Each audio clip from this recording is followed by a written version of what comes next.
Taigi dar viena kaulų ir raumenų sistemos liga, tai yra artritas, tikrai, manau, ne kartą esat girdėjusios, ane, ir bent jau pavadinimą, tai iš tikrųjų kas tai per liga, tai irgi trumpai susipažint, kad žinotume, ne tik, kad tokia yra, bet gal ten kažkas sako skauda sąnarius, ne, tai taip, tai yra tiesos, nes artritas yra sąnarių uždegimas ir kita forma tai yra osteoartritas, dažniausia forma susijusi su nusidėvėjimu, tačiau naujausi tyrimai rodo, kad priežastis yra lengvas, lėtai progresuojantis uždegimas arba medžiagų apykaitos sutrikimas.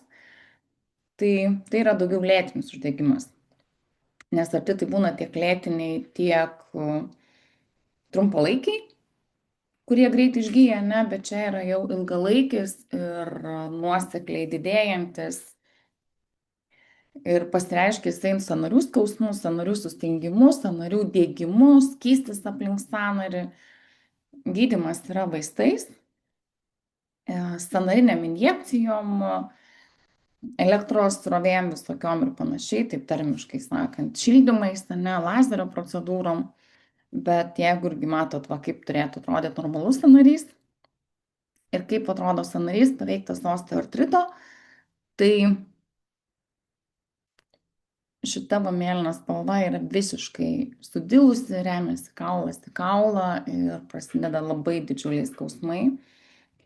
Laikui bėgant jau yra išsukinėjami sąnariai, nu, manau, pasenyvų žmonės matė šitą ligą, bet labai skausminga liga. Dar viena iš tokių ligų tai yra osteomielitas. Ir osteomielitas yra verčiant, tai yra infekuotas kaulas, jeigu pažodžiui. Tai kada tai nutinka, kai infekcija dažniausiai atsiranda po kaulo ar aplinkinių minkštųjų audinių sužalojimo. Diabetikams labai dažnai, nedažnai, bet pasireiškianti liga. Ir kai šita liga pasireiškia diabetų sergančiam žmonėm, tai kyla didelė rizika ir dėl nervų pažeidimų ir sumažėjusios galūnių kraujotakos. Negydomi kaulai gali nekrozuoti arba žūti, arba infekcija gali išplisti ir sukelti amputaciją. Tai kaip pasireiškia šita liga? Tai skausmų, sisteminės intoksikacijos požymis, funkcijos sutrikimas, gydoma jinai antibiotikais, bet jeigu tai yra uždelsta, tai gali baigtis tikrai liūdniau, kaip ir rašo, ne, ir amputacijom ir panašiai. Dar viena liga - osteoporozė. Tai apie ją mes dar kalbėsim atskirai, turėsim pakankamai ilgą temą, nes liga siejama su kaulo tankių mažėjimu. Pasireiškia dažniau moteriams nei vyrams, ypatingai moteriams kritiniais momentais, ypatingai po menopauzės laikotarpiu, nes vėl tai turi įtakos kaulų struktūros kitimui. Ir osteoporozė, jeigu dar moksliškiau kalbėt, kas tai yra metabolinis kaulų sutrikimas, kuriam būdingas kaulų masės mažėjimas. Dėl kalcio ir fosforo netekimų iš kaulų jis tampa porėtas, trapus, linkęs lūžti ir rizikos veiksniai yra dažniausiai pasireiškia moterims, kaip ir minėjau, po menopauzės dėl mažesnio estrogeno kiekio, tai vėl lyginama su hormonų pusiausvyros pokyčiais, gali būti taikoma steroidų terapija kažkokia irgi gali turėti įtakos osteoporozės atsiradimui. Kaulų trūkumas, tai ne tai, kad mums vieno kito kaulo trūksta, ne, tikrai ne, bet kai yra per mažas fizinis aktyvumas, kaulėtame audinyje pradeda trūkti maistinių medžiagų, nes jis negali atsinaujinti dėl maitinimo ir dėl per mažo fizinio krūvio, tai irgi gali iššaukti tai osteoporozę. Lygiai taip pat netinkama mityba, kai trūksta kalcio maiste, per didelis alkoholio vartojimas, skorbutas rūkymas, hipertirozė, paveldima liga, labai dažnai paveldima. Ir sakau, apie ją mes kalbėsim daug, bet irgi tai yra liga, kuri priklauso kaulų raumenų sistemos ligoms. Na, ir dar viena baisi liga, tikrai nekokia, bet irgi prie kaulų raumenų sistemos ligų priskiriamas ir kaulų vėžys, osteosarkoma. dar gali būti vadinama Evingo sarkoma, chondrosarkoma, fibrosarkoma, dažniau pasitaiko vaikams ir jauniems suaugusiems. Tai gydymas yra chirurgija, chemoterapija, radioterapija, išgyvenamumas yra apie 65%, 5 ar daugiau metų. Metastazavęs kaulų vėžys plinta iš kitos vietos, pavyzdžiui, kaip krūtis ar prostata, gali būti gydoma chemoterapija ir spinduliuotė, retai operacija. Išgyvenamumas mažesnis dėl kitų vėžio formų. Pakankamai baisi liga, bet irgi yra. Dar viena liga, tai subluxacija, panirimas, išnirimas. Toks kraupus čia tas pirštukas įdėtas, ne, bet kuo pasireiškia? Judesių sutrikimų, skausmų galūnėse, ilgio pokytis, sąnarių deformacija, va kaip ir matot. Dažnos vietos yra pečiai, riešai, keliai, pirštai, kojų pirštai, klubai, čiurnos. Diagnozuojama atliekant rentgenogramą. Gydymas, reponacija, retais atvejais operacija, langetės visokios ir visą kitą, įtvarai ir panašiai. Ir dabar trumpas filmukas, kaip veikia smegenys ir eisim, nes apie kaulus plius minus išmokom, apie raumenis išmokom, ne, liko smegenis, tai va dabar trumpas filmukas apie smegenis ir paskui perėsim prie ilgesnės paskaitos, kaip jos iš tikrųjų veikia ir ką apie jas reikėtų žinoti. Vienas sudėtingiausių žmogui priklausančių organų - intelekto koeficientas bei centrinė nervų sistema. Ar atspėsite, apie ką šiandien noriu jums papasakoti?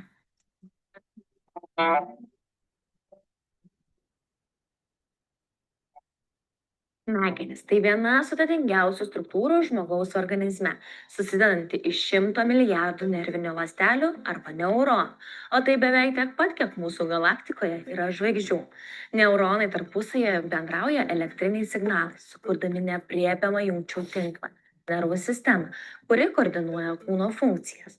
Nors smegenys atsakingos už viso organizmo veiklą, vidutiniškai jos sveria vos apie kilogramą ir 300 gramų.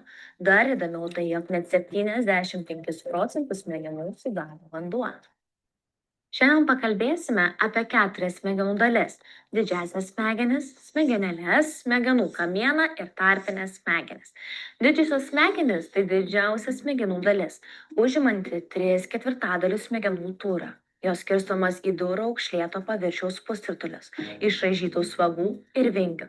Didžiosios smegenys atsakingos už mokymąsi, kalbos, samprotavimo funkcijas bei jutimus, tokius kaip klausa ir regėjimas. Antra pagal dydį smegenų dalis yra smegenėlės. Jos kontaktuoja su kitomis smegenų dalimis bei nugaros smegenimis ir yra atsakingos už judesių koordinaciją, ypač siekiant išlaikyti balansą ir laikyseną.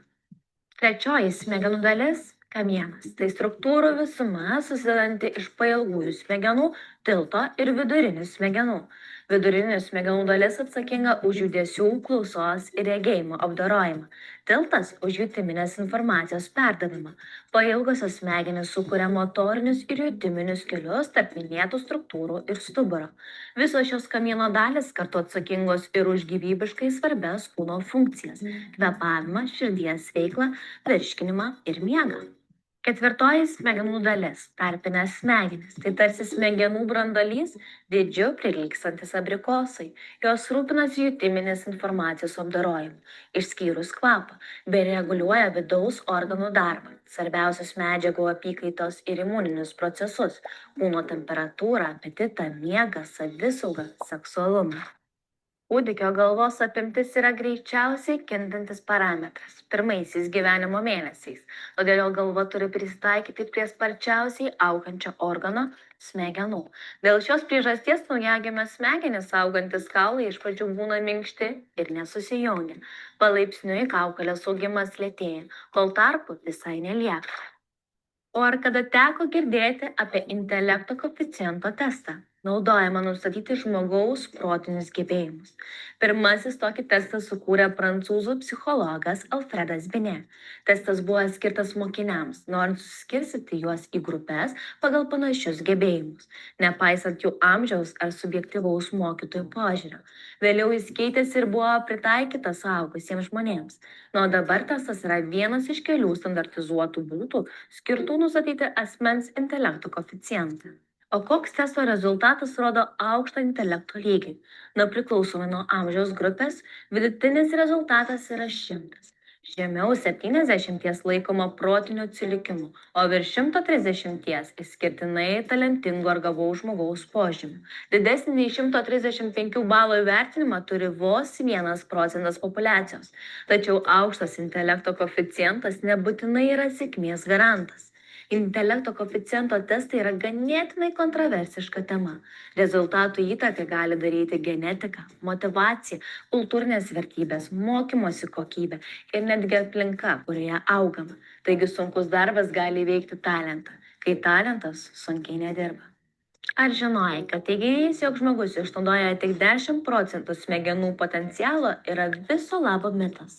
Daugelio žmonių smegenys veikia visų darbiniu turiu ir net mums miegant naudoja daugiau nei 10%, o aktyvios išlieka visas 24 valandas.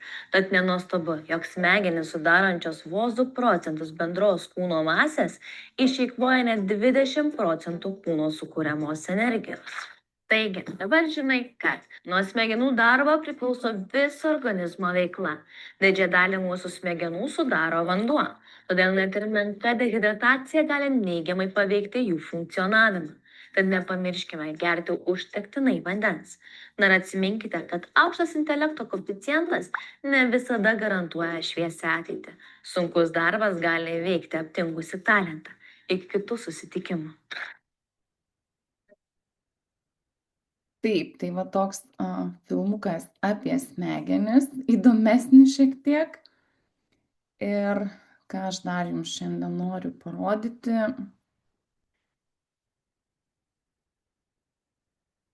Tai šiek tiek apie kūno ašis, nes irgi labai dažnai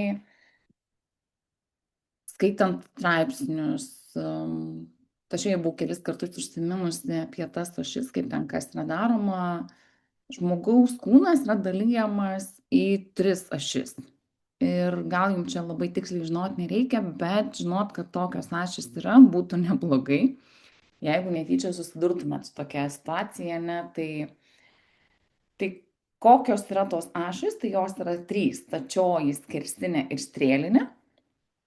Ir stačioji ašis tai yra tokia ašis, kuri eina iš viršaus žemyn. Tai jeigu matot paveikslėlį, tai yra stačioji būtų skersinė čia iš viršaus žemyn. Jeigu tokia strėlė, va, čia kažkokį įbrėžtumėm, tai iš viršaus žemyn. Kita ašis yra skersinė. Tai jinai kūną dalina iš kairės į dešinę arba iš dešinės į kairę. Tai va čia va yra skersinė. Dešinė pusė būtų ir kairė. Strėlinė ašis eina kaip strėlė iš priekio į nugarą. Nu, tai vėl priekis ir nugara atskiria. Tai šitas, sakau, ašis daugiau naudojamos gal prie žmogaus geometrijos visos, bet, sakau, žinot, kad tokios yra reikia, ar labai ten gilintis, klausimas, nes nėra jos aprašomos kažkur atskirai, net ant kažkokiuose mokslinėse straipsniuose. Tai kad turėti bendrą suvokimą, apie ką ten ta kalba. Dažniau yra naudojamos kūno plokštumos ir irgi jos dalina kūną į 3 dalis. Tai čia va jau ir šiek tiek paprasčiau suprasti. Tai kokios jos yra? Tai vidurinė arba medialinė plokštuma atskiria 2 žmogaus pusės. Tai taip, tada yra dar viena horizontalioji į 2 pusės dalina žmogaus kūną į viršutinę ir apatinę. Tai žalia spalva. Frontalioji dalyja į priekinę ir užpakalinę raudoną ir vidurinę tai yra mėlyna spalva. Va tokios yra kūno plokštumos, kad kartais irgi, sakau, galima išsiaiškinti, sako, viršutinė, vidurinė, frontalioji, ne, tai kokios jos yra, kurgi tiesiog reikia žinot, kad tokios yra. Ir kaip ir apie tavo anatomiją trumpai baigiam, bet taigi apie smegenis dar kartelį. Kas tavo kūne vartoja daugiausiai energijos? O koks organas yra labiausiai aptekęs riebalais? Kuri mūsų dalis nejaučia skausmo? Sakoma, kad smegenys yra sudėtingiausias derinys jūsų. Atsiprašau, pabėgo čia mano vaizdai, kaip jo čia dabar man išjungti. Va. Dar kartelį. Vartoja daugiausiai energijos. O koks organas yra labiausiai aptekęs riebalais? Kuri mūsų dalis nejaučia skausmo? Sakoma, kad smegenys yra sudėtingiausias derinys visoje Saulės sistemoje. Tai tiesa? Kokie dar faktai, mitai ir iššūkiai susijęs su smegenimis? Aš esu Urtė Neniškytė. Šiandien kalbėsiu apie smegenis. O jos – mūsų nervo sistemos dalis. Iš ko jis sudaryta? Periferinė dalis – visi tie nervai mūsų kūne. Jie renka informaciją apie kūną ir perduoda smegenims. Taip pat siunčia komandas iš smegenų į kūną, ką daryti ir kaip daryti. Dar yra centrinė nervų sistema. Tai galvos smegenys ir nugaros smegenys. Pastarosios yra tarsi kanalas informacijos rinkimui ir perdavimui. O štai galvos smegenys susideda iš 3 dalių. Seniausios – diena. Jos valdo instinktinį mūsų elgesį. Kiek vėliau susiformavo senosios žinduolių smegenys. Tai emocinis pasaulio supratimas. Ir galų gale naujoji smegenų žievė. Tai sudėtinga informacijos apdorojimą gebanti atlikti sritis. Būtent naujausiamis smegenimis mes suvokiame save kaip individą. Suaugusio žmogaus smegenų svoris sudaro kiek mažiau nei 1,5 kilogramo. Tai vos 2% visos kūno masės. Tačiau žievės paviršiaus plotas net 1,5 kvadratinio metro. Ir smegenys sunaudoja net 20% mūsų kūno pagaminamos energijos. Smegenys sudarytos iš įvairių ląstelių. Svarbiausios yra neuronai. Tai elektrinės ląstelės, kurios ir yra atsakingos už smegenų veiklą. Visgi jie sudaro tik 10% smegenų. Kitaip nei daugelis kitų ląstelių, neuronai neatsinaujina. Juos reikia saugoti ir mylėti. Jais rūpinasi astrocitai, žvaigždės formos ląstelės. Už smegenų sveikatą atsakingos specialios imuninės ląstelės.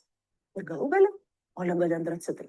Jie atsakingi už neuronų atšakų izoliavimą, kad apsaugotų jais tekančius signalus. Visai kaip elektros laidų izoliacija. Kadangi šis izoliacinis sluoksnis sudarytas iš lipidinių membranų, net 60% smegenų yra riebalai. Šį apvalkalą pažeidus gresia išsėtinė sklerozė. Tad kas ten vyksta?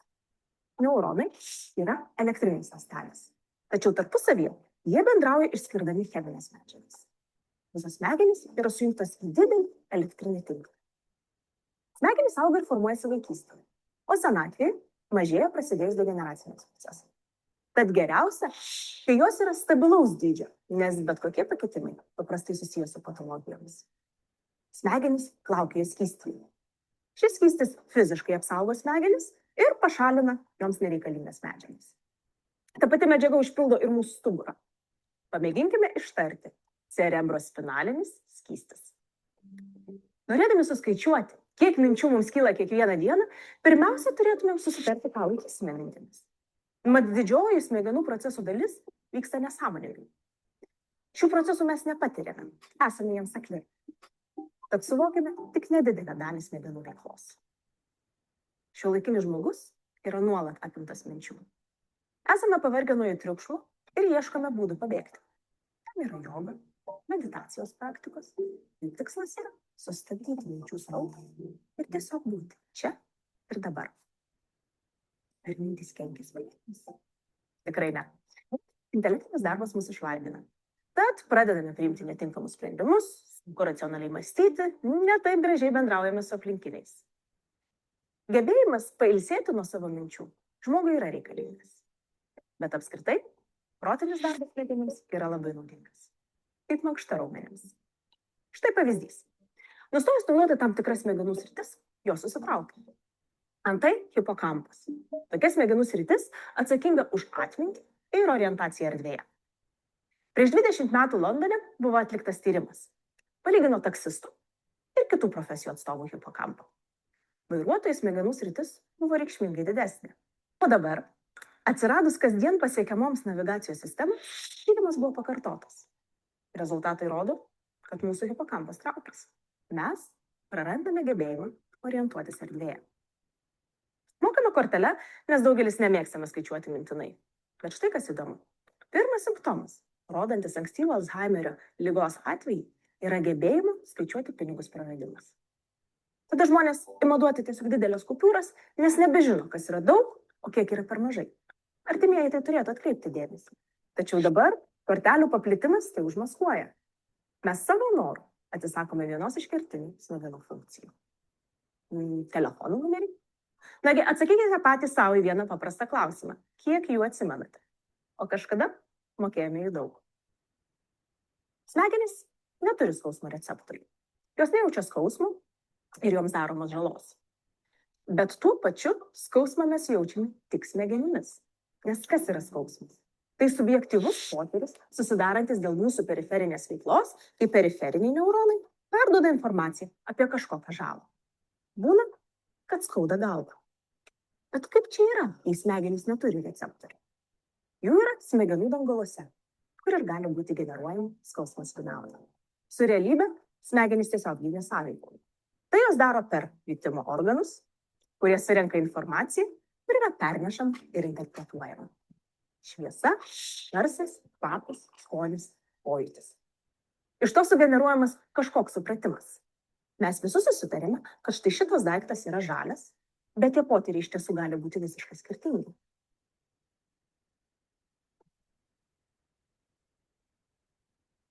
Kas yra tikra, o kas yra tikra? Jeigu iš tiesų gyventume matricoje, mes turėtume visiškai. Viena iš fizikos teorijų teigia, kad mes gyvename hologramoje. Ir smegenis mes galime stimuliuoti elektrodais tam tikrose srityse, taip sukeliant pojūčius, reginius, kurių fizinėme pasaulyje nėra. Ir smegenis to nesupras. Kas yra haliucinacija? Taigi kažkas patiria kitokią tikrovę negu aplinkiniai. Tuo metu smegenų centrai aktyvuojami kitaip nei vidutiniam žmogui ir smegenyse kuriami vaizdiniai, kurių kiti nepatiria. Ar smegenys gali vienu metu daryti dvi užduotis? Tarkime, matematinį ir veidų atpažinimą. Ne. Vaizdinant smegenis atskleista, kad toks multitaskingas neįmanomas. Ką smegenys dar geba? Ko mes apie jas nežinome? Mūsų laukia ilgas pažinimo kelias. Papasakoju tik nedidelę dalį to, kas jau yra žinoma apie smegenis ir jų veiklą. Įsijunkite pamokslą ir kitą sykį. Jame bus atskleista labai įdomi.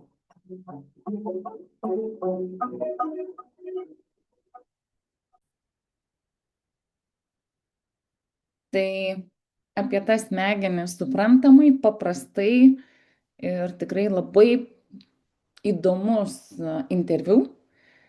Ir apie kaip veikia tos mūsų smegenis pakalbės žmogus, kuris tikriausiai jas labiausiai ir supranta.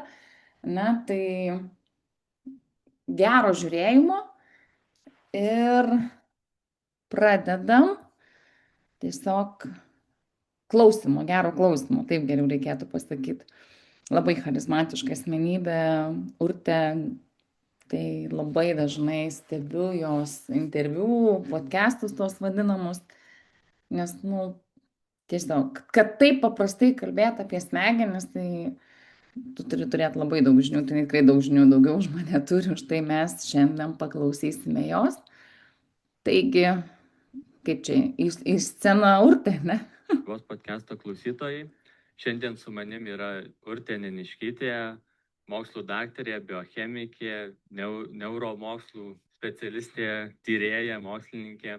Ir šiandien pašnekėsim būtent apie neuromokslus, tai kas vyksta mūsų smegenyse. Ir gal pirmiausia pradėčiau galbūt iš savo asmeninės pusės, neturiu išsilavinimo būtent toje srityje, bet kartais tenka pasiskaityti ir kas būtent sudomina ir kas įtraukia žavi būtent tie neuromokslai, kad tai visgi nėra toks labai senas mokslas ir jisai stengiasi atsakyti į tuos galbūt filosofinius klausimus, kurie kankino nuo senų laikų visus filosofus. Ir pirmiausia, toks klausimas galbūt, kuo toks patrauklus galbūt mokslas ir ką jisai gali atsakyti į tuos klausimus. Sveiki. Neuromokslas nėra toksai naujas, kaip galėtų atrodyti iš tiesų, bet jį labai ribojo ilgą laiką mūsų technologinės galimybės. Ir aš manau, tas išsiplėtimas neuromokslų ir naujos jo tiek sklaida, tiek tyrimų vystymasis iš tiesų pastaruoju metu labiausiai priklauso nuo to, kad labai ištobulėja technologijos. Ir mes įgyjame galimybės pažiūrėti, kas gi vyksta tose smegenyse, įvertinti įvairiais būdais ir pasižiūrėti. Šiaip labai dėkinga mokslo sritis iš tiesų yra, kadangi, kai sakai, kad tyrinėjai smegenys, žmonės niekada neklausinėjo, kodėl. Nes tai didelė dėlionė ir žmonės... Taip, nes jeigu iš tiesų žmonėms yra įdomu, kaip veikia smegenys ir kaip teisingai pastebėjote jau nuo senųjų laikų, nuo graikijos filosofų visą laiką buvo klausimas, kas tas žmogus, kas tos smegenys, kas ta savastis yra, kaip jinai koduojama kažkur. Ir iš tiesų mes apie smegenis jau nuo senųjų laikų žinojame gana daug. Šį mėnesį Vilniaus universitete bus pristatyta Andrėjaus Nedevskio knyga apie organinių būtybių teoriją, kuri yra iš tiesų pirmasis biochemijos vadovėlis apskritai pasaulyje parašytas, kuris prieš 200 metų buvo išleistas Vilniuje kaip tik. Ir aš pradėjau skaityti joje, kas tais laikais buvo žinoma apie smegenis, apie tai, kas veikia. Stebėtinai tiksliai yra aprašyta ir aš sakyčiau, naujausi tyrimai tik tais patvirtina. Tai kas jau apie ką jau buvo, kaip buvo galvojama, kaip smegenys veikia, kaip nervų sistema veikia. Tiesiog dalys ir jų sąveika? Dalys, bet ir koncepcijos yra kažkokios bandoma išvelgti. Yra tokių labai įdomių dalykų, kaip pavyzdžiui, vertinimas, ar smegenys gali atlikti daugiau negu vieną darbą vienu metu. Ir Snedeckis rašo, kad iš tiesų, smegenys vienu metu daro tik vieną darbą. Pastaruoju metu mes visi multitaskinam ir mes visi įsivaizduojame, kad multitaskinti yra labai gerai. Ir vienas iš reikalavimų. Darbdavio reikalavimų. Mokėti daug darbų. Bet ką sako mūsų smegenų tyrimai? Jeigu mes pasižiūrime, kas vyksta smegenyse, smegenys iš tiesų nemoka atlikti dviejų darbų vienu metu. Ir tai mes galime padaryti labai elegantiškais tyrimais, kadangi priklausomai nuo to, kurią smegenų sritį mes naudojame, tas smegenų sritis joje suaktyvėja kraujotaka ir mes, tarkim, funkcinio magnetinio rezonanso metodu, mašina, kuri tyria kelius išsukiotus ir pečius ir pilvus, mes galime žiūrėti, kas vyksta iš tikrųjų, kurios zonos veikia. Ir skirtingos užduotys yra apdorojamos skirtingose smegenų zonose. Tai tarkime, mes įdedame žmogų į magnetinio rezonanso mašiną, duodame vieną matematinę užduotį, paprastą aritmetiką, vienženklių skaičių sumą. Ir duodame kitą užduotį, kur, tarkim, yra vaizdų atpažinimas. Nustatyti, yra žmogus, nėra ar kažkas tokio. Nesudėtingos užduotys, nes vėlgi, kuo sudėtingesnė, tos sunkiau yra vienu metu atlikti. Ir žmogui, gulinčiam prietaise, gali atrodyti, kad jis daro abi užduotys vienu metu, bet mes, stebėdami smegenų aktyvumą, matome, kad smegenys junginėjasi iš vienos zonos į kitą ir niekada nepasiekia maksimalaus aktyvumo vienoje srityje, kas reiškia niekada neišnaudoja viso potencialo vienai užduočiai atlikti. Tai atrodytų, prieš 200 metų mes tai žinojome, po to kažkaip pamiršome ir pradėjome bandyti daryti daug darbų vienu metu, bet tikėtina, kad viskas grįš ir aš tiek savo, tiek visiems kitiems rekomenduoju pradėti mokytis daryti vieną darbą. Kaip atrodo man, tarkim, tie paveikslėlių atpažinimas su matematinė užduotim, bet jeigu, tarkim, integruotum kažkokius matematinius skaičiavimus į paveikslėlį, kaip tai atrodytų? Tai tokiu atveju būtų aktyvuojasi įvairios zonos ir aktyvuojasi, kai vėlgi tai yra integruota užduotis, tai veikia kitaip. Dar yra kažkokios jungtinės zonos, kurios aktyvuojasi. Ir tai yra... Mes matome, kad ir skirtingos zonos gali veikti vienu metu. Bet šiuo atveju, jeigu mes šnekam apie labai izoliuotas užduotis, kurios reikalauja labai izoliuotų smegenų sričių darbo, tai mes galime atskirti, kad jos veikia ne vienu metu. Nes tas įdomu, būtent tas sąveikavimas tam tikrų sričių, nes tarkim ta pati, paimkim pavyzdį vaizdo atpažinimo, kaip pavadinsim ta dalis, matant žmogui kažkokius paveikslėlius ar panašiai, ne tik jinai įsijungia, galima sakyti. Taip, turi veikti labai daug, kas veikia mūsų atminties sritis. Smegenyse retai, kuris smegenų sritis veikia izoliuotai. Ir dažniausiai, kai yra atliekami smegenų aktyvumo tyrimai, atliekant kažkokias užduotis, tarkim, bandant išsiaiškinti, kas vyksta, viską reikia iš tiesų, iš visko reikia atimti foną. Ir tas foninis smegenų aktyvumas yra labai labai didelis, nes įsivaizduokite, jeigu esate magnetinio rezonanso mašinoje, yra ir triukšmas, kuris Jūs veikia, jaučiat kažkokį jauti kažką, paviršių. kuris yra neįprastas, dėl to smegenys labiau aktyvuojasi, nes yra neįprastas. Taip pat tiesiog, kad pamatytum užduotį, veikia tavo rega. Ir tai yra Labai labai, sunku labai izoliuot sudėtinga. Ir iš būtent esmės vienam tyrimui. žmonės bando būtent tyrėjai. Su vienu tokiu tyrėju Kembridže man teko dalintis namu, tai mes daugiau dėl to aš sužinojau.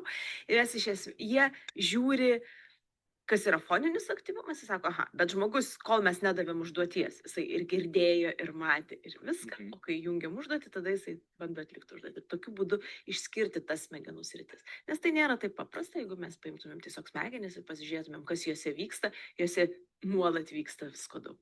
Nes būtent tas magnetinio rezonanso, būtent to atradimas, to metodo, kaip pasižiūrėti smegenis, buvo toks proveržis. Tikrai būtent labai didelis, tikrai neuromoksluose. labai didelis Bet jis proveržis. irgi turi tam tikrų minusų, kada negali izoliuoti tam tikrų žmogaus pojūčių ir smegenų veiklos. Magnetinis rezonansas turi gerą skyrą laike.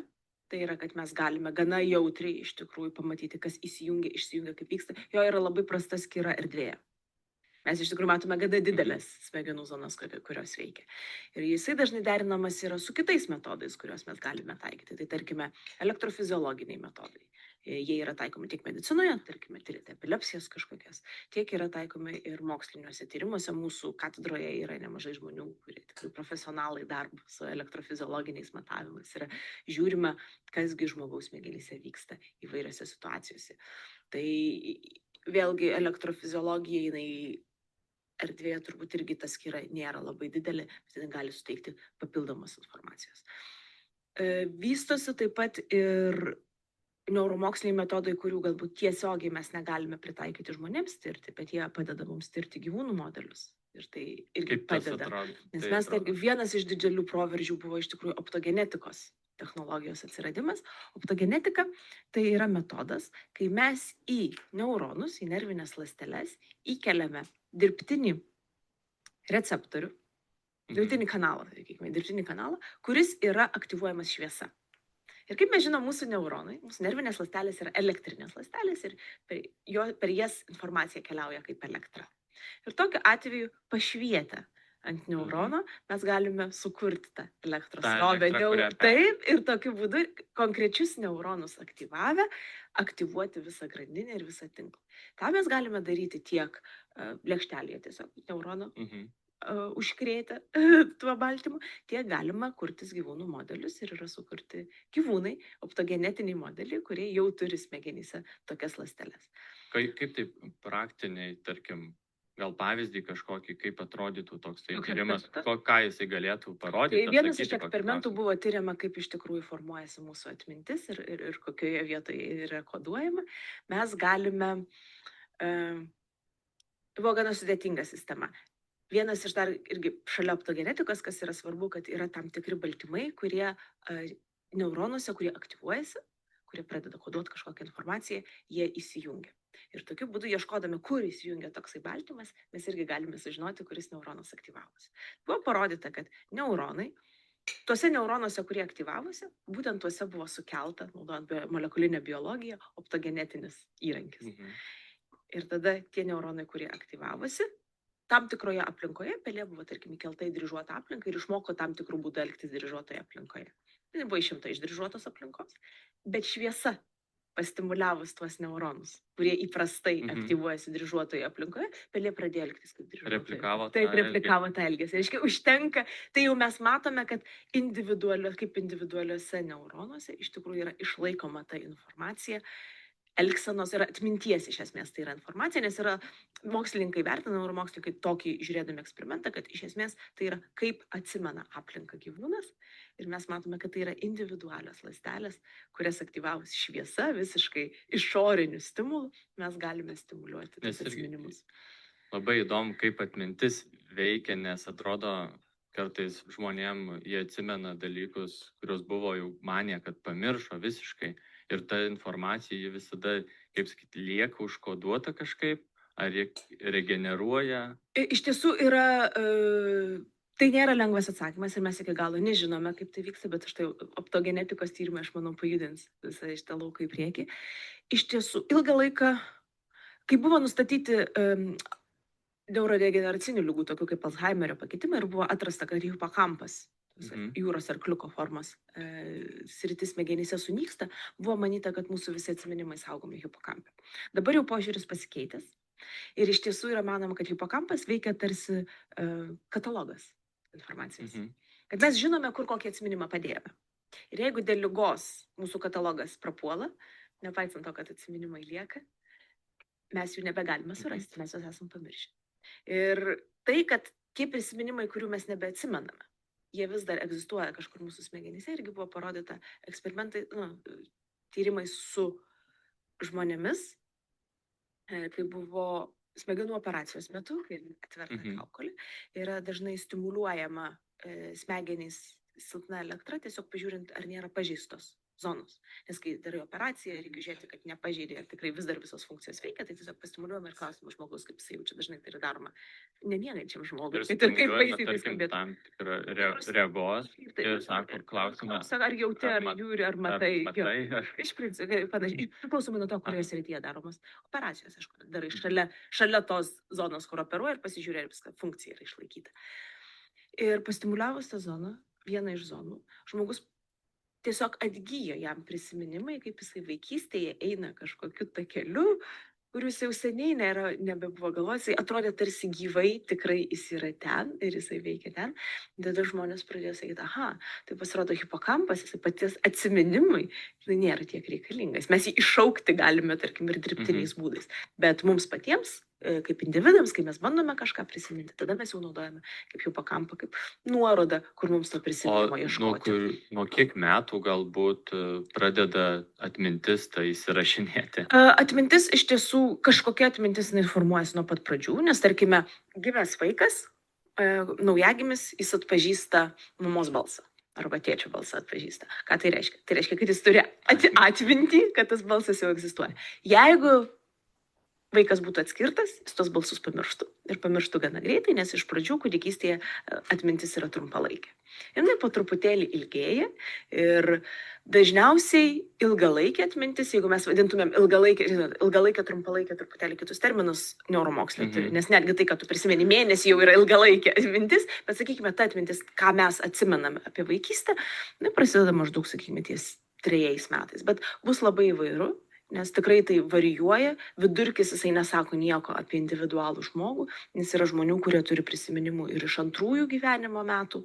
Jau tikrai labai anksti. Nes kartais atrodo, turi kažkokius gilius labai prisiminimus iš vaikystės, bet tu negali tiksliai nustatyti, kiek metų buvo. Taip, tik tais pagal kitus, mes patys savo amžiaus apskritai dažniausiai iš atsiminimų nenusakome, nes mums nėra tai tiek svarbu, kai mes esame vaikai, dažniausiai mes pagal įvykius tėvai gali padėti atsirinkti, kiek mums metų buvo. Bet apskritai tai gana varijuoja. Vieni žmonės tą atmintį išsivysto anksčiau, kiti vėliau, ir kadangi tai priklausys tikrai nuo daug ir įvairių genų, ir mūsų genetinė informacija yra be galo skirtinga, tai kiekvienas mes pasižymime kažkokiamis specifinėmis savybėmis. Tai, kad atmintis išsivysto anksčiau, tai nebūtinai reiškia, kad tas žmogus apskritai turi, tarkim, geresnę atmintį vėliau. Kitas dalykas, apie kurį yra įdomu šnekėti, būtų įdomu atminties kontekste pašnekėti, yra tai, kad mes dalį prisiminimų turime, kurie nėra sąmoningi prisiminimai.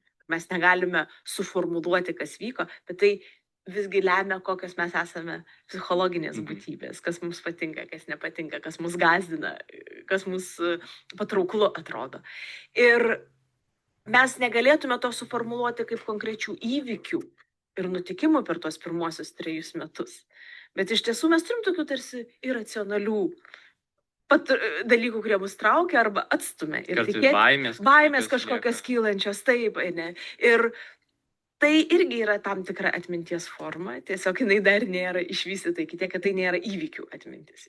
Nes kas mane irgi dar žavi apie neuromokslus, tai ką jie bando paaiškinti, tai kad kuo daugiau skaitaisi tam tikrą literatūrą, galbūt man tinka labiau populiarioji literatūra šitoje srityje, nes irgi neturiu išsilavinimo, bet tai, kad kuo daugiau yra žvelgiama į neuromokslus, tuo mažiau mes sąmoningai suprantam, kas su mums vyksta, daug daugiau yra to užsklandoje veiksmo. Taip, tikrai taip. Ta informacija, kurią mes pasiekėme sąmoningai, yra mažoji dalis to, ką gauna mūsų smegenys. Ir kaip vienas pavyzdys, kurį aš labai mėgstu naudoti, yra, jūs iki šiol visi nejautėte, kaip drabužiai guli ant jūsų kūno. Ir dabar jau jaučiate. Taip. Tai reiškia, ta informacija visada buvo čia. Mes niekada tiesiog apie ją nesusimastėme, nes ji nėra perdodama į sąmoningą apdorojimą. Jeigu viskas, kas vyksta mūsų gyvenime, viskas, ką gauna mūsų smegenys, būtų perkeliama į sąmoningą apdorojimą, į tą, kuriame mes šnekamės, kuriame bendraujame, mes iš tiesų negalėtumėm atlikti daugybę sudėtingų užduočių. Nes tiesiog būtų per daug tos informacijos, per didelis informacijos srautas, kuriame prapultų visa kita. Mūsų smegenys nuolat dirba. Ir nuolat tikrina, ką mūsų kūnas, pavyzdžiui, daro. Ir kaip pavyzdys galėtų būti, mes sėdime ir stabiliai sėdim, nenukrentam. Ir atrodo, tai nereikalauja pastangų. Pažiūrėkite, kaip bando sėdėti 6 mėnesių, 7, 8 mėnesių kūdikis. Jiems yra labai sunku sėdėti, nes sėdėjimas reikalauja pastangų. Smegenys turi nuolat tikrinti visų raumenų poziciją, sausgyslių, kaulų. Tai yra vadinamas 6 pojūčių, bet jis nieko mitiško, propriopercepcija. Tai yra kaip propriopercepcija reiškia, aš save jaučiu, kaip aš jaučiu, kur mano kūnas yra. Ir ta informacija yra labai galinga. Mes ją iš tiesų mažiau verbalizuojame, tarsi mažiau apie tai šnekame, dėl to patys mažiau suprantame. Nes tarkim apie kvapą, skonį, klausą mes šnekame daugiau negu apie propriopercepciją, dėl to mums tai atrodo tokie labiau pažinti pojūčiai, bet iš tiesų mes kūną jaučiame ir žinome, kad pasportavę mes jaučiamės kitaip, tas iš tikrųjų atsiranda tas pojūtis kitas. Ir visa šita informacija irgi turi būti apdorojama ir tai yra mikrojudesiai, kurie išlaiko mūsų pusiausvyrą. Jeigu tik tais propriopercepcija sutriktų, mes to nuslystumėm nuo savo kėdžių iš tikrųjų ir nugriūtumėm. Lygiai taip pat sprendimų priėmimas. Mes daugybę sprendimų priimame nesąmoningai, nes tų sprendimų gyvenime yra labai daug. Ir dažnai žmonės, sakytų, čia net nesprendimas, bet prieini prie gatvės ir ką tu turi pereiti kitą pusę. Ką tu darai? Pasižiūri, priėmei sprendimą apsidairyti. Įvertinai situaciją, ar zebras, ar šviesoforas. Paspaudė arba nepaspaudė mygtuką, ėjai per gatvę. Visą tai mes darome automatiškai, bet kiekvienas šitas žingsnis yra tam tikras sprendimo priėmimas. Yra sunku įvertinti ir ten mėgstama tokie skaičiai kaip 10% sąmoningai, 90% ne, bet iš tikrųjų yra labai sunku įvertinti, kiek ten tos informacijos yra. Faktas, dėl ko sutarė visi neuromokslininkai, didžiąją dalį informacijos mes apdorojame nesąmoningai ir didžiąją dalį sprendimų mes priimam nesąmoningai, tiesiog veikiant smegenų sritims, kurios nereikalauja mūsų prieškaktinės žievės, kur yra būtent tas sąmoningas suvokimas. Ir gerai, kad taip yra. Nes mes tada galime savo smegenų galią naudoti tiems dalykams, kur tikrai jos reikia. Nes yra, teko skaityti, kad toks apibūdinimas buvo, kad visgi žmonės, kad ir kaip būtų įsivystę ar pažengę negu kiti gyvūnai, visgi esą limbinės sistemos gyvūnai. Limbinė sistema yra be galo svarbi. Ir būtent ta didelis informacijos apdorojimas vyksta limbinėje sistemoje, nes tai yra visa mūsų emocinė informacija, tai yra atminties klodai. Tikrai labai daug daugiau tos atminties, kaip aš sakiau, negu tą, kurią mes sąmoningai pažįstame. Ir yra modelis, vienas iš modelių žiūrėti į smegenų evoliuciją, yra 3 pakopų evoliucija, kai mes turime driežo smegenis, kuriuose mūsų žmonės atitinka smegenų kamieną, smegenėlės. Tai yra ta zona, kur iš esmės mūsų visas refleksinis elgesys yra koduojamas. Elgesys ir apskritai refleksai. Kosėti, čiaudėti, kvėpuoti, žiovauti, visą tai valgyti, esi alkanas, visa tai yra koduojama ten, tai yra tos funkcijos, kurios reikalingos mūsų fiziniam išlikimui. Antroji pakopa senosios žinduolių smegenys yra būtent limbinė sistema, kuri senosios žinduolių smegenys išsivystė anksti žinduolių evoliucijoje ir tai yra emocijos. Kam? Iš tikrųjų, kodėl mums to prireikia? Yra geras klausimas, bet evoliuciniai biologai vertina, kad tikėtina, kad tai pagerino mūsų išgyvenamumą, nes tai pagerino mūsų santykius grupėje, bendruomenėje, nes žinduoliai dažnai yra grupiniai gyvūnai, iš tiesų. Sustiprino ryšį tarp palikuonio ir motinos arba tėvo priklausomai, nes dažniausiai, jeigu žiūrėsime kokius nors roplius ar žuvis ir panašiai, to ryšio nėra ir tai nėra reikalinga. Tuo tarpu žinduoliuose tas ryšys, žinduolis tol, kad gimsta, naujagimis, jisai negali be motinos išgyventi, taip, tai tada motina turi jausti tą ryšį, kas irgi yra valdomas limbinės sistemos. Ir iš tiesų mes išmokom tą limbinės sistemos informaciją, tą emocinę informaciją naudoti labai efektyviai. Ir dažnai, ir visi mes susidurėm su tokiam situacijom, kaip pajunti, kad kažkoks nervas paima. Ir esi galvoja, kas čia atsitiko. Ir dar sąmoningai negali pasakyti, kas atsitiko, bet jau smegenys yra pasiruošusios, kad kažkas vyksta negerai. Ir po to gali atrinkti, jeigu taip sustoji ir parefleksuoji, kokia čia buvo situacija, kuri įjungia tą tokią gynybinę, sakykime, reakciją smegenų. Smegenys pradėjo vertinti, kad čia kažko nesaugu, kažkaip kitaip reikia elgtis. Tai emocinė informacija jinai yra labai labai svarbi. Dėl to yra iš tiesų svarbus emocinis raštingumas. Aš nemėgstu žodžio emocinio, nemėgstu šitą terminą, visiškai nesąmonė. Bet tai yra tiesiog, man patinka terminas emocinis raštingumas. Tai yra gebėjimas atpažinti ir kalbėti apie savo emocijas. Nes vėlgi, tai, ką mes sugebame įvardinti, tai mes suvokiame sąmoningai. Mes iš tiesų labai priklausome nuo savo kalbos. Nes dažnai, kaip sakoma, jeigu negali paaiškinti, reiškia nesupranti. Jeigu negebi verbalizuoti, reiškia, tu to iš principo nėra to ir suvokimo. Panašiai ir su emocijomis. Jos verda kažkur ten, bet kol negali įvardinti ir suteikti pavadinimų, tol tai yra tarsi nepažįstamas klodas, kuris veikia savo, tu veiki savo ir nebūtinai gerai jautiesi tame. Išplečia visiškai kitą savęs suvokimo laipsnį, nes anksčiau jeigu tu matai save sąmoningai, kaip priimantį kažkokį sprendimą, darbe kažkur kažką ne taip padarėjai, kažkur ne taip kažką nusiuntėjai ir tu atrodo visa kaltė tau ir tavo kognityviniam visiems gebėjimam, bet tada turi pagalvoti, kitas žingsnis pagalvoti apie tokius faktorius. Gal aš nebuvau užsimiegojęs, galbūt tuo metu alkanas buvau, gal ten nepatikrinsi kortizolio kiekio savo kraujį, bet tu gali pagalvoti, gal šiek tiek stresinė situacija ir tai visai išplečia kitą savęs pažinimo. Ir kuo labiau stresinė situacija, tuo labiau mes būsime linkę priiminėti sprendimą dalyvaujant daugiau limbiniai sistemai negu racionaliai. Nes stresinė situacija reiškia pavojus, reiškia jungiasi. Reikalauja greitos akcijas. Taip, nes naujosios smegenys, tas trečioji evoliucija, mūsų smegenų žievė, yra pačios naujausios. Ir kuo senesnės smegenys, tuo jos stipresnės yra. Tai yra sustabdyti čiaudulį. Iš esmės yra gerokai sunkiau negu susivaldyti ir nerėkti ant kažko. Bet pradėti rėkti ant kažko yra gerokai lengviau negu parašyti kultūringą laišką. Tai mes tiesiog matome pakopas tas. Dėl to iš tiesų mes negalim valdyti savo emocijas. Mes valdyti jų. Iš tiesų, valdyti jas mes galime labai menkai, jos yra mūsų dalis. Ką mes galime valdyti emocijų raišką.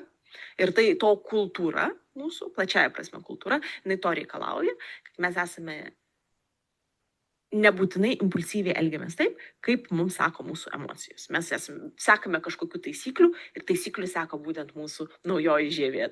Tai apdoroja taisyklės ir žino, kaip elgtis reikia. Tai tarkim, tos emocijos jos niekur nedingsta. Tiesiog mes jų raišką pasirenkame kitokią. Ir tų faktorių visų įtraukimas, tarkim, kad alkanas ar stresinė situacija. Mes iš viso čia driežo smegenys. Tu žinodamas tokius faktorius, kad jie gali paveikti tavo sprendimų priėmimą ar bendravimą su draugais, kolego, mylimaisiais, tada tu gali atitinkamai reaguoti.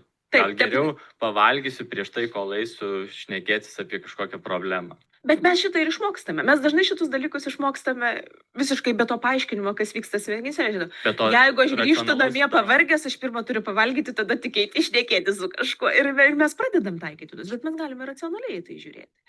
Ir ypač su emociniu gyvenimu. Emocinis gyvenimas yra labai stipri ir labai didelė mūsų dalis. Ir tas menkas raštingumas, iš tiesų Lietuvoje apskritai mūsų emocinis raštingumas yra santykinai menkas. Mes apribojame save, nes tas verdantis gyvenimas, jisai gali tiek kliuviniu tapti, tiek jis negali tapti mūsų varomąją jėgą. Nes emocijos yra ne tik blogos, emocijos yra ir geros, kurios galėtų mums padėti judėti į priekį. Nes taip atrodo, mes visada tą atsakomybę už kažkokį sprendimą suvarome žmogui tiesiogiai ir tą atsakomybę prisima daugiausia ta racionalioji smegenų dalis. Galiausiai galbūt iki galo nesuprasdama, kad ten limbinė sistema kažkas nuveikė. ir visuomenė mato, kaip čia klaida, tu visiškai prisimi atsakomybę už tai, bet gal mano kraujo spaudimas tiesiog didesnis. Na, bet žinot, mūsų emocinė dalis esame mes. Tai vis dėlto aš nemanau, kad tai, kad mūsų emocinė dalis daro didelį įtaką sprendimų priimimui, mes turėtume sakyti, kad žmogus yra mažiau už tai atsakingas. Mes tiek pat esame už tai atsakingi. Tiesiog priimant sprendimą, mes būtumėm efektyviau galėtumėm priimti sprendimus, jeigu suvoktumėm emocinės sistemos svarbą ir jeigu ją įtrauktumėm, ją svarstydami. Labai įdomu, kad žiūrint neurologiškai, bet koks sprendimo priėmimas yra emocinis procesas. Ir čia šitas buvo atrasta tyrinėjant vieną pacientą, nes dažniausiai mes randam visokių dalykų tyrinėjant pacientus. Ir tam žmogui buvo nutrauktas ryšys tarp limbinės sistemos ir smegenų žievės, iš esmės. Trauma buvo. IQ, intelektas nepasikeitė. Jis buvo labai protingas žmogus, užėmė kažkokias vadovaujamasis pareigas, jis buvo nuolat pripratęs priimti sprendimus ir už juos būti atsakingas ir viską. Jis nebegalėjo priimti jokių sprendimų apskritai. Visas žmogus būdavo paralyžiuotas, negalėdavo priimti sprendimų, ne dėl to, kad jis situacijos negalėjo įvertinti. Jo, kaip sakau, intelektinė gebėjimai nepakito, jis galėdavo analizuoti situacijas ir pasakyti, kuris sprendimas būtų teisingas. Bet priimti sprendimą yra ne tik pasakyti, kuris variantas tinka. Priimti sprendimą reiškia išsirinkti variantą ir veikti tame variante. Tai tas būtent perėjimas į veikti jam buvo nebeįmanomas. Ir iki tokio lygio, kad jam duodavo anketą ir 2 tušinukus užpildyti tiesiog. Kažkokiu klausimas, jis tušinuką negalėtų užsirinkti. Nes tai jau yra sprendimas. Ir būtent kai mūsų racionalioji dalis nebemato mūsų limbinės sistemos ir mūsų limbinė sistema nebemato racionalios sistemos, mes nebegalime iš viso priimti jokios sprendimų. Kas yra labai svarbu, jeigu apskritai galvojame, kaip mes tuos sprendimus priimame, nes mes, ypač tie žmonės, kurie esame labiau gal į mokslą linkę, užsiimantis labiau tiksliųjų gebėjimų reikalaujančiais darbais, mes esame labai mėgstam apie save galvoti kaip apie superracionalius, logiškus ir viską darančius itin objektyviai. Tai ne. Mes tikrai to nedarome ir čia yra didžioji rizika, kad jeigu aš galvoju, kad aš esu superracionalus, neturiu galimybės pajusti, kada pradedu priiminėti neracionalius sprendimus. O gebėjimas atpažinti, kad taip, ir pripažinimas, kad taip, emocijos dalyvauja mano sprendimų priėmime, mano gyvenime apskritai. Ir aš, priimdamas bet kokį sprendimą, tai darau tiek logiškai, tiek emocionaliai, tada aš galiu pradėti analizuoti. Tai kiek čia yra emocijos, kiek yra racionalumo ir tokiu būdu iš tikrųjų pakreipti sprendimą norime. Nes jei kiekvieną sprendimą priimdamas stengtiesi sužinoti kuo daugiau iš savo limbinės sistemos, koks mano ten kraujo spaudimas ir panašiai, tai tikrai įsivelsi į didelį darbą. Tai to ir nereikia kiekvienam sprendimui, iš tikrųjų. Nes, kaip sakiau, didžioji dalis tų sprendimų apskritai limbinė sistema pati savaime susitvarko. Ir dalyvauja ir mūsų žievė, bet ten yra minimaliai, ten mūsų, sakau, sąmoningo mąstymo visame tame nereikia.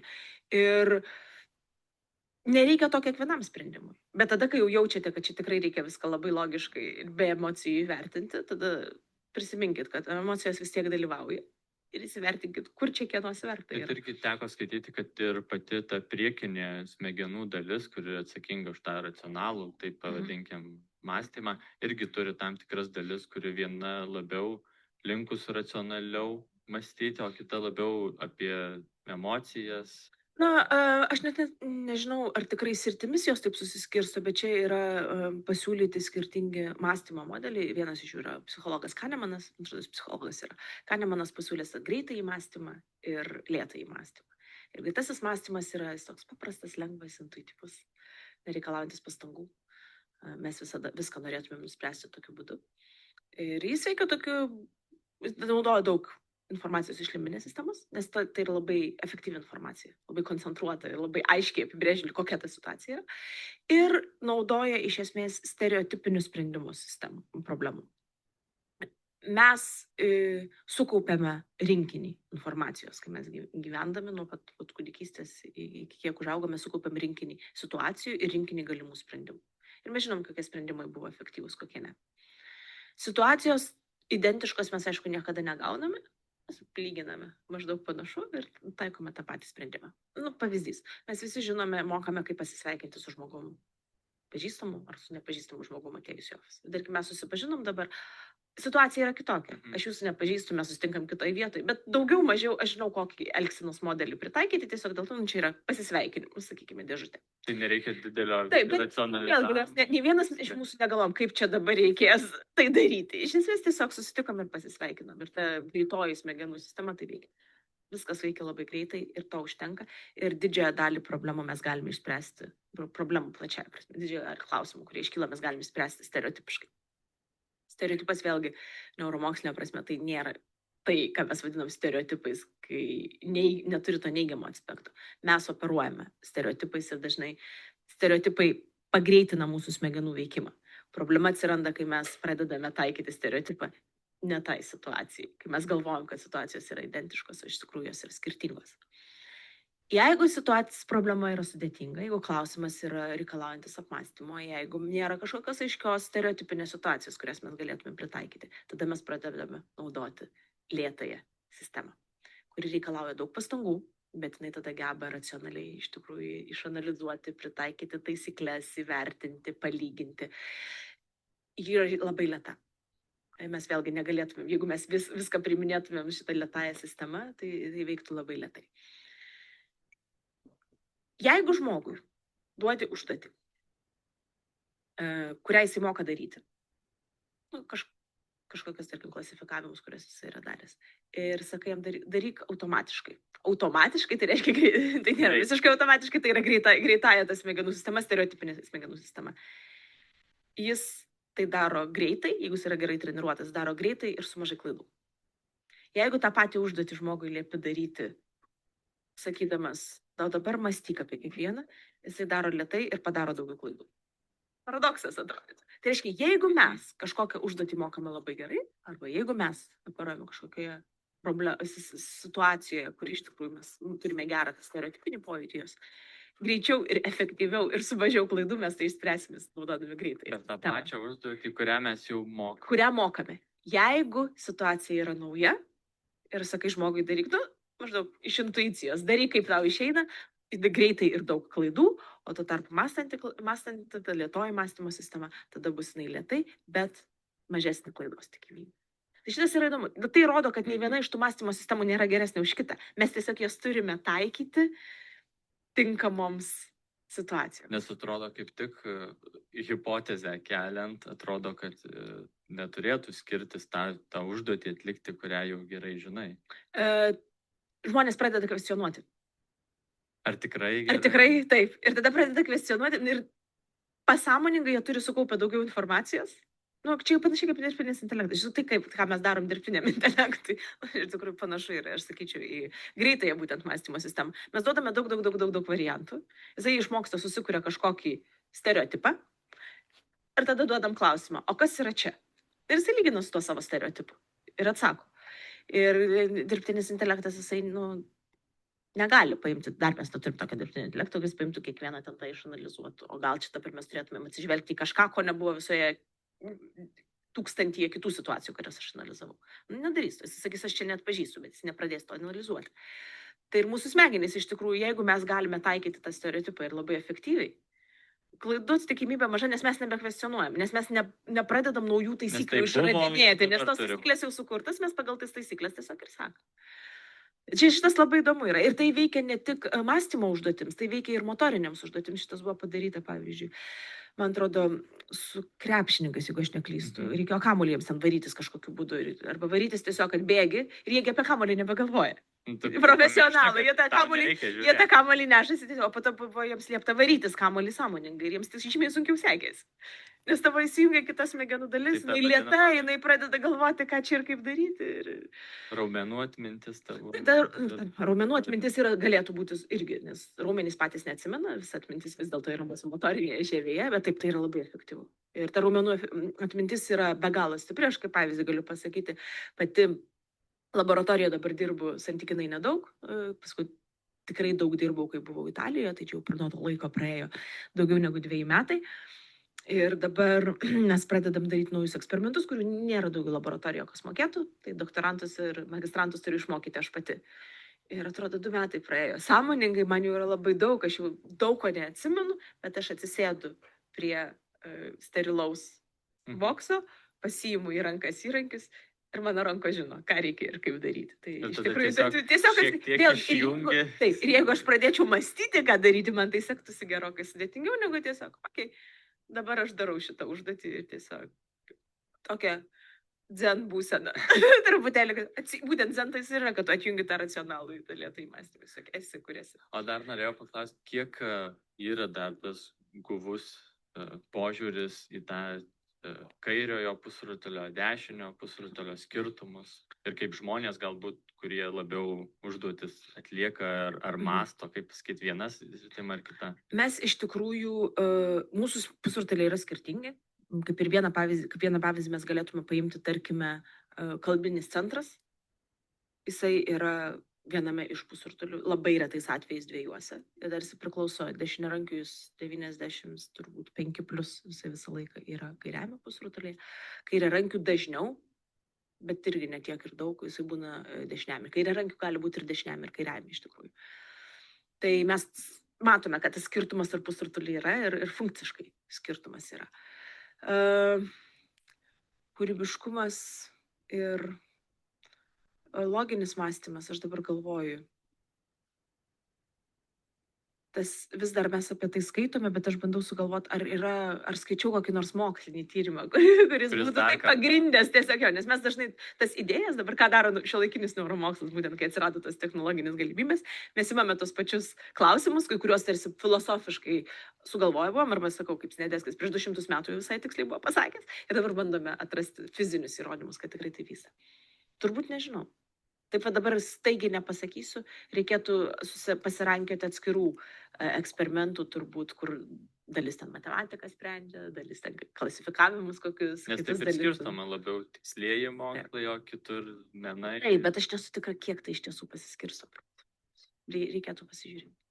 Ir dar vienas, kas įdomu ir kas galbūt nauja, tai ta vadinama neuroplastiškumas. Ir kiek tai yra galbūt jau išanalizuotas dalykas, kiek tai tos teorijos ir tos hipotezės pasiteisina tyrimuose. Mes iš tikrųjų žinome labai nemažai apie neuroplastiškumą. Mes čia turime apie... Gal pirmiausia, kas tai yra? Turime pirmiausia apsibrėžti jo, kas tai yra, nes žmonės apie tai šneka apie 2 dalykus dažniausiai, kai mes šnekame apie neuroplastiškumą. Pirmas dalykas yra tai, kad smegenys gali regeneruoti. Smegenys, kad dabar jau smegenys gali regeneruoti. Šitas, kad dabar smegenys gali regeneruoti, apie 2000-uosius turbūt atėjo, kai buvo atrasta, jog smegenyse gimsta nauji neuronai. Ir tada visi sako, wow, tai reiškia, kad nėra tiesa, kad jeigu mes prarandam neuronus, tai jau visiems laikams. Deja tiesa. Deja tiesa, nes praėjo beveik 20 metų ir mes iš tiesų vis dar nesuradome vieno neurono, kuris integruotųsi į jau egzistuojantį tinklą. Ką tai reiškia? Tai reiškia, kad smegenyse augame, mūsų smegenys suformuoja tinklą. Vienas neuronas su maždaug 1000 kitų susijungia.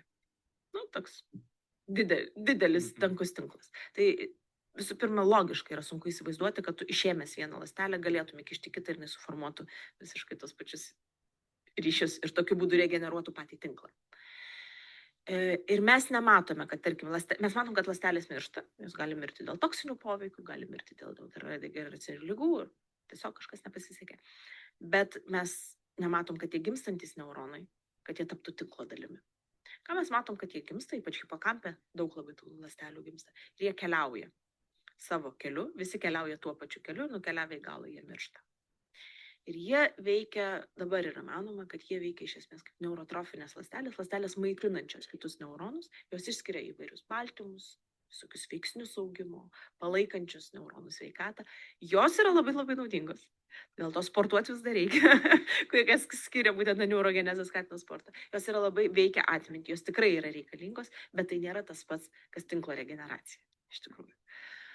Kita dalis neuroplastiškumo yra smegenų gebėjimas keistis ir smegenų gebėjimas prisitaikyti.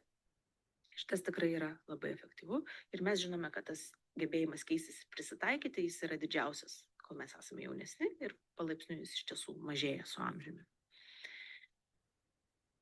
Keletą pavyzdžių galėčiau pateikti. Kaip vienas iš pavyzdžių yra tai, kad smegenys, kai jos vystosi ankstyvuoju laikotarpiu, iki, sakykime, 6 metų įmant amžių, bet priklausomai nuo smegenų srities, tai bus dar trumpesnį laikotarpį, jos iš tiesų vertina sensorinę informaciją, kurią gauna, jos gauna, ką mes su ta informacija darome. Ir jeigu mes kažkurios smegenų srities nenaudojame, jeigu mes kažkokios funkcijos nenaudojame, tai tą smegenų sritį perims kitos funkcijos. Pavyzdys yra kurti gimę vaikai. Jie negirdi ir jų auditorinis korteksas iš tikrųjų negauna jokių stimulų. Kas yra daroma, labai efektyviai yra implantuojami kochleariniai implantai. Iš tikrųjų, tiesiai perduoda informaciją į smegenis ir jie į auditorinį korteksą. Ir tokiu būdu žmonės išmoksta girdėti. Išmoksta girdėti labai efektyviai, ypač dabar, kai yra implantuojami 2 implantai, reiškia, turi ir stereo garsą, tai visiškai veikia, tapsi negalėtum atskirti žmogaus, ar jisai yra implantuotas ar ne. Bet jeigu yra pavėluojama implantuoti dėl kokių nors priežasčių, na, pavyzdžiui, kitų sveikatos sutrikimų, nes tai yra operacija ir kad mes galėtumėm daryti operaciją, žmogus turi būti sveikas. Tada auditorinis korteksas tampa nebe auditorinio kortekso, jis yra jį perima kiti jutimai, kitos funkcijos yra perima. Tai yra plastiškumas iš tikrųjų, nors jisai gali būti mums nenaudingas šiuo atveju, bet tai yra plastiškumas, kad smegenys žiūri, okay, šitos funkcijos mes nenaudojam, bet mums reikia smegenų galios tam ir mes sunaudojame tą atlikotį. Dėl to, kad vaikų smegenų plastiškumas yra labai didelis, jiems židininės traumos, apskritai, kai yra pažeidžiama labai konkreti smegenų sritis, mažiau pažeidžia konkrečią funkciją negu suaugusi. Vaikų atveju, jeigu yra pažeidžiama kažkokia smegenų sritis, ir tai yra pakankamai anksti, vis dar kol smegenys yra plastiškos, vėlgi jie pasiskolina funkcijai iš kitų sričių.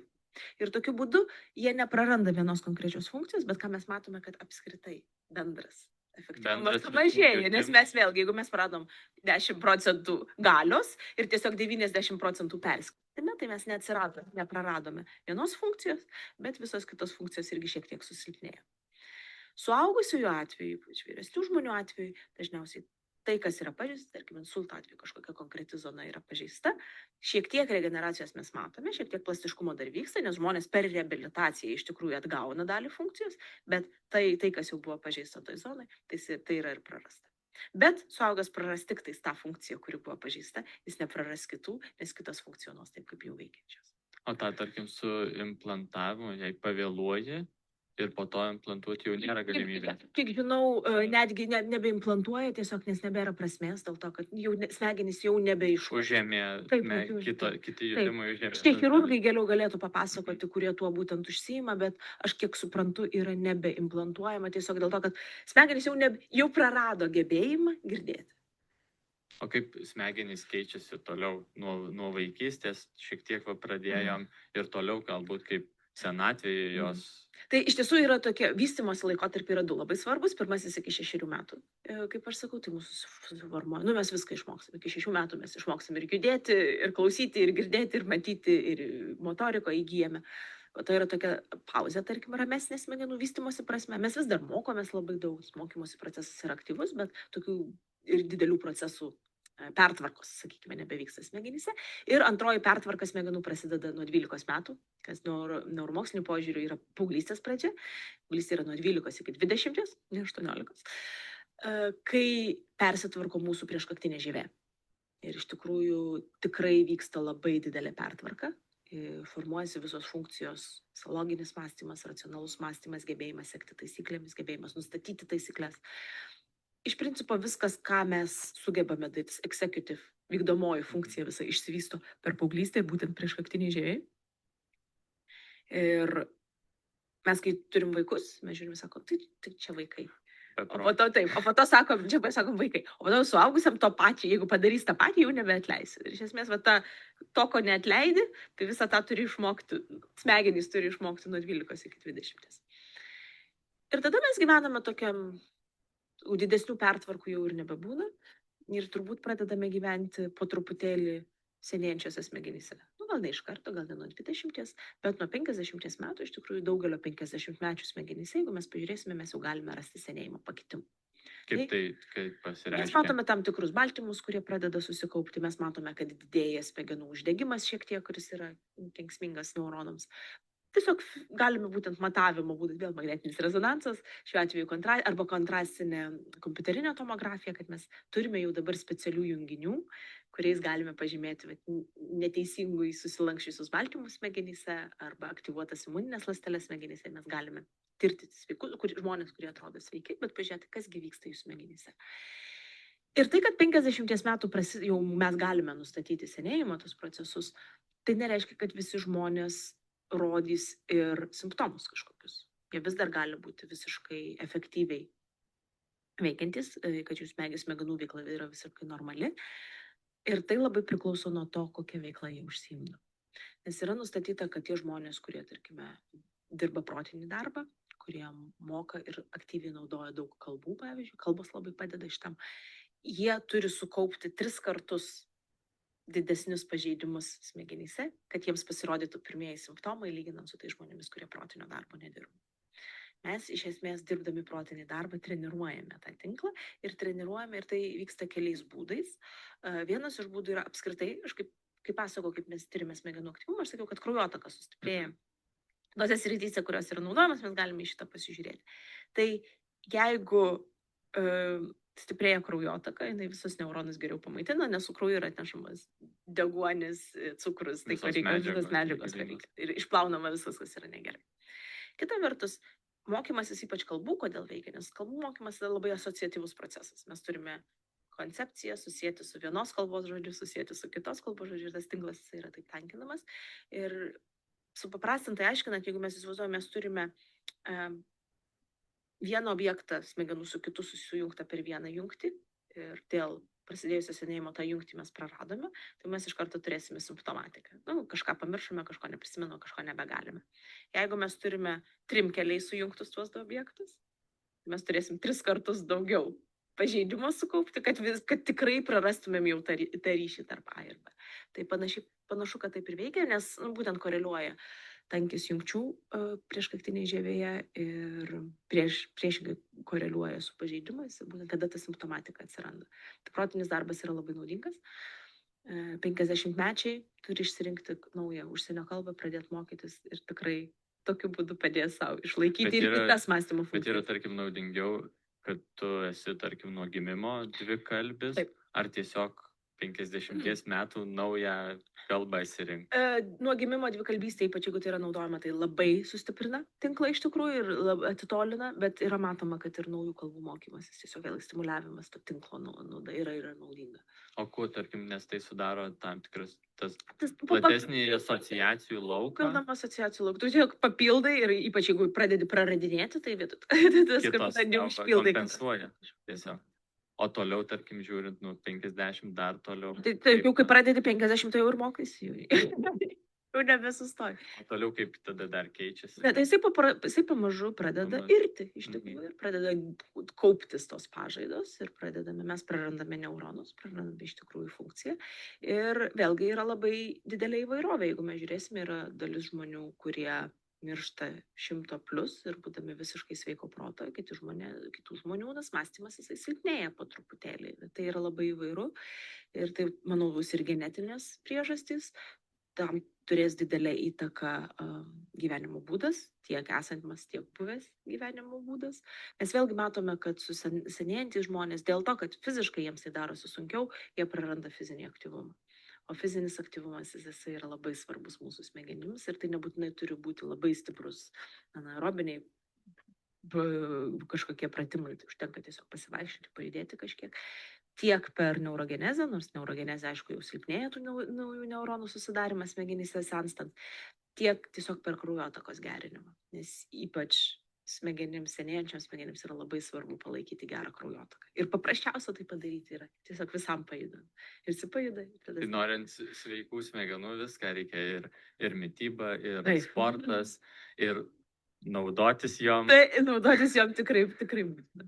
Nes mūsų atrodo, visada mes tengiamės kažkaip ir tuos sprendimus priimti ir kažką nuveikti, tiesiog neįjungdami gal to racionalizavimo, tos sunkaus, tos ilgojo sprendimo priėmimo kelio ir taip atrodo, galbūt kartais mes per daug jom nesinaudoju. Tai tikrai taip. Mūsų Bet tai ir atrodo- tos smegenys yra tingios, jos ir nenori naudotis. Kažkas jas yra pavadinęs, jis yra toks tingus genijus. Galėtų viską išspręsti, bet nieko nenori. O tas greitos smegenys yra hiperaktyvus, toks nekompetentingas darbuotojas, ir jis viską nori padaryti, bet ar tinkamai tai padaro, ne visada. Mes tingime tas smegenis naudoti ir čia yra normalu, ir aš manau, mes gyvename aplinkoje, kuri mūsų neskatina naudoti to racionalaus mąstymo. Mes savo tiesiog nebeduodame laiko. Kaip sakau, racionalus, tas tik visiškai lėtasis mąstymas, jisai reikalauja laiko. Mes gyvename milžiniškame informacijos sraute. Už tą informaciją reikia kažką padaryti. Įsiminti, atmesti, atsidėti ateičiai ir kažką. Ir mes tai labai greitai darom. Jeigu mes tai darome greitai, mes tai darome stereotipiškai. Bet aš nenualinu pačių smegenų, tarkim, kad nuolat bombarduojami esam informaciją iš visų pusių visą dieną. Bet smegenys yra, jos gerai, turi savisaugą neblogą, ta prasme, kad mes, kai jau pavargstam, tada iš vis nieko nedarom. Nes jos atsijungia. Ir iš tiesų, kai pavargstame mąstyti, tai kas nutinka, tai mūsų smegenyse išnaudojami resursai, nes visam tam energijos perdavimui yra reikalingos įvairūs baltymai, kurie susidėvi, yra reikalingos neuronešikliai, kuriuos reikia pasigaminti ir panašiai. Tai mes, kai pavargstam, tiesiog, kai tų resursų jau yra per mažai, mes pavargstame ir tada einame pasiilsėti kažkokiais būdais. Ir tais būdais, ir dažniausiai vėlgi, kai sakom, einam pailsėti, mes atjungiame visų pirma tas lėtai mąstančias racionaliasias smegenis. Galime įti žaisti, pavyzdžiui, kompiuteriu. Nereikalauja. Daug labai limbinės sistemos procesų vyksta žaidžiant kompiuteriu. Nes motyvacija susiję. Nes jie labai staigus prie Staigus sprendimai. Galbūt strateginiai žaidimai. Tiek ir lėtesni. Daugiau. Bet vėlgi priklauso nuo to, kiek savo greičio leidi. Nes yra strateginių žaidimų, kur reikia labai greitai reaguoti. Ir vėlgi, jeigu neturi laiko. Bet jeigu mėgsti žaisti, tada, pavyzdžiui, nežaidint. Išjungi, kad laikas neįtų, tada eini pagalvoti. Na, tokių žaidimų, kur aš taip žaidžiu. Eini pagalvoti, kaip čia vis dėlto reikėtų padaryti. Ir tada jau įjungi iš tikrųjų šachmatai, pavyzdžiui, visiškai. Taip. Šachmatuose tikrai mes negalime. Bet būtent šachmatuose, ką mes turim išmokti persijungti į tą tikrai mąstymą. Gal ir labai sunku pradedantiesiems, nes, bet ką aš čia padarysiu ir bus gerai. Po šachmatų partijos net jauti kaip įsiskausta. Taip, nes iš esmės naudojame tikrai tas smegenų sritis buvo labai aktyvi, proporcingai. Aš teko skaityti, kad patikrino kalorijų sunaudojimą, netgi žaidžiant šachmatų, tų didmeistrių galbūt, kur jau ten visus resursus panaudoja būtent tam mąstymui. Ir nesu tikras kokios fizinės veiklos, bet gal lengvo pabėgiojimo. Ir maždaug palygino, kad beveik tas pats kalorijų sudeginimas. Manęs nestebino, todėl, kad iš tiesų, nepaisant to, kad smegenys sudaro tik 2% mūsų kūno svorio, vaikų daugiau, bet jos sunaudoja 20% mūsų kūno energijos.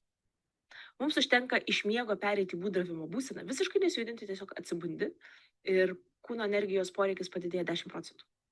Tik tai, reiškia, įjungi smegenis ir dėl to manęs tokie visiškai nestebina, kad šachmatai sunaudotų daugiau kalorijų nei bėgimas. Nėra gal visiškai geras būdas besiliekninantiems dėl to, kad visgi mes ir raumenis turim sportuoti. Ir mes ne tik apie kalorijas turim šnekėti, kai šnekame apie sportą. Iš tikrųjų, kai šnekame apie sportą, labai svarbu yra kraujotakos gerinimas, iš tiesų, ir per tą kraujotaką. Sportas skiria endorfinus, tarkime, kurie yra vidiniai opiatai iš tikrųjų mūsų smegenų, bet jie irgi palaiko tiek uždegiminius procesus, kontroliuoja smegenyse. Tai naudinga yra veikla. Taigi, ačiū, Urte, kad užsukai.